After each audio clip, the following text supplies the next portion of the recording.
This video is brought to you by Raycon. Raycon make great earbuds with great sounds at an affordable price point. They're all about innovative earbud designs at prices that don't break the bank. They sent me this pair of their everyday E25 earbuds, and I've been using them for a couple of days. They fit very nicely in the ear. They deliver 6 hours of playtime. The Bluetooth pairing just works, and that's awesome because sometimes Bluetooth can be a right pain in the ass. Plus, they come in this case, which gives you another 4 charges to the earbuds before the case itself needs to be recharged. Now, I've used cheap earbuds, I've used expensive earbuds, but what Raycon do is they deliver a premium experience at about half the price of other premium wireless earbuds. Celebrities like Snoop Dogg, Mike Tyson, Rich the Kid, are obsessed with Raycon. So go to buyraycon.com/brainfood to get 15% off your order.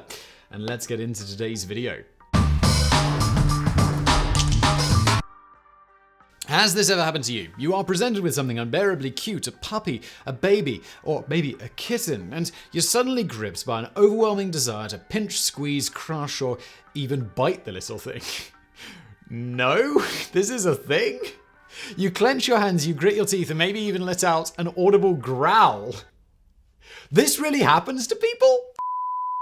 This is because you're overtaken by a sudden rush of aggression. If so, then you're not alone. Known as cute aggression, this response is commonly experienced by around 70% of the adult population. Let me know in the comments if I'm just insane, but I've never heard of this. But why?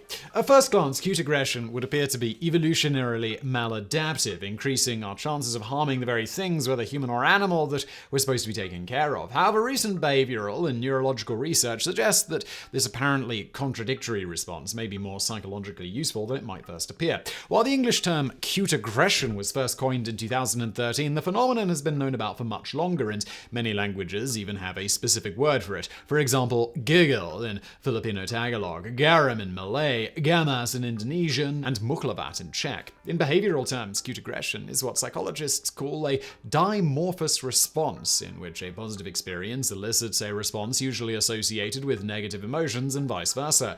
Common examples of dimorphous responses include crying during a happy or romantic scene in a movie, or laughing uncontrollably when frightened or stressed. I am familiar with that one. In the case of cute babies or animals, the expected response should be an overwhelming desire to care for and protect said creature. Indeed, the very concept of cuteness and the instinct to care for cute things are evolutionarily hardwired into our brains. In 1943, German ethologist Konrad Lorenz proposed what he calls the Kinderschema, or baby schema, a set of physical characteristics which our brains interpret as being distinctively baby-like, which elicit a strong nurturing instinct. These characteristics include a large rounded head, a small chin, mouth and nose, large ears, and large low-set eyes. The more a face conforms to this archetype, the cuter it is considered to be. Our innate attraction to the Kinderschema has even bled over into our treatment of domesticated animals. Dogs, for example, have been selectively bred over thousands of years to appear more and more puppy-like, with floppy ears and more rounded features, such as an adult Labrador, which looks considerably younger than a wolf of the same age. The arts and entertainment industry has also taken note of this principle, with cartoons like Mickey Mouse or characters from Japanese manga and anime gradually evolving to possess increasingly childlike features such as rounded heads and disproportionately large eyes. But if we are hardwired to take care of and protect cute things, why do so many of us feel like squeezing them so hard? The first formal study to tackle cute aggression, give it its name, was conducted in 2013 by a Yale University research team led by neurologist Oriana Aragon. Aragon and her colleagues had 105 online participants fill out a questionnaire featuring such questions as, I can be so happy to see someone that I cry. I can be so angry that I laugh. If I am holding an extremely cute baby, I have the urge to squeeze his or her little fat legs. And I am the type of person who could tell a cute child I could just eat you up through gritted teeth. The study found that around 64% of respondents confessed having felt the urge to squeeze a cute baby or animal, while 74% confessed to having acted on that impulse. As a follow-up, the team invited 90 participants to come into a laboratory and watch a slideshow of either cute, funny, or neutral animals. As they watched, the participants were given a sheet of bubble wrap and told to pop few or as many bubbles as they wanted. Those who watched the cute slideshow popped an average of 120 bubbles compared to 100 for the neutral slideshow and 80 for the funny one, providing empirical evidence of an aggressive response to cuteness. As for why this occurs, Aragon and her colleague Rebecca Dyer hypothesized that cute aggression may serve a regulatory function, allowing people to better control and apply their nurturing instincts. Other neurological studies have shown that cute stimuli activate the mesocorticolimbic or reward system of the brain, and that in certain cases this activation can be overwhelming. As Rebecca Dyer explains, we think it's about high positive effect, an approach orientation, and almost a sense of lost control. You can't stand it, you can't handle it, that kind of thing.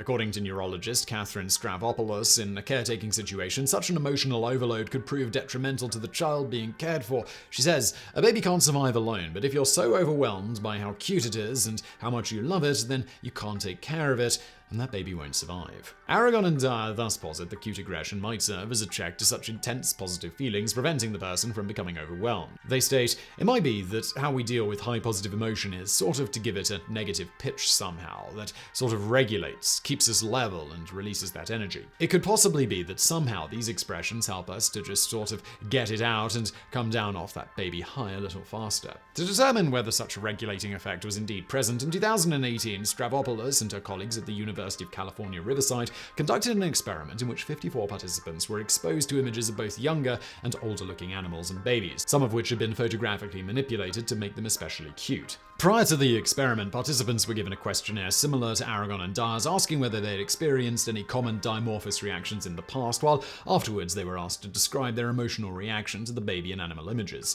Participants were then made to carry out a neutral task, such as a word search, before being exposed to another batch of images. Stavropoulos hypothesized that not only would those who reported experiencing dimorphous reactions in the past experience more intense emotional reactions to the images, but that they would also experience a less intense reaction in the second session. The results of the study appear to confirm this, saying the expressors of cute aggression are coming down off of that cute high faster. But it could be that they're just moving back down to the baseline because they move more than people who don't, so it's really hard to detangle.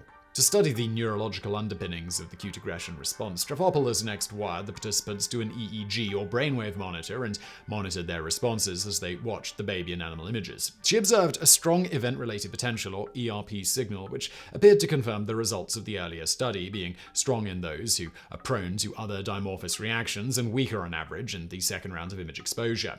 This appears to suggest that cute aggression is part of a complex emotional tug-of-war intended to keep the brain functioning smoothly in the face of powerful emotional stimuli. It's not just reward, and it's not just emotion. Both systems in the brain are involved in this experience of cute aggression. The appetitive side of the reward system is about that forward momentum, the antsy feeling, the pursuit, the urge. So it could be that when we see this aggressive expression, it's an expression of that urge. It's showing that you want to get to the baby. However, Stavropoulos believes that cute aggression might serve another function entirely. The very first thoughts were that maybe it's about some sort of emotional homeostasis, but we have much stronger and more consistent evidence suggesting it's something else, a powerful communication signal. It reminds you how much bigger and stronger you are physically than this cute little thing. Stavropoulos further suggests that the negative facial expressions induced by the onset of cute aggression may communicate to a baby that one is concerned with their welfare and will likely take care of them. But whatever its ultimate purpose, the fact that cute aggression is not a universal experience is what truly fascinates her.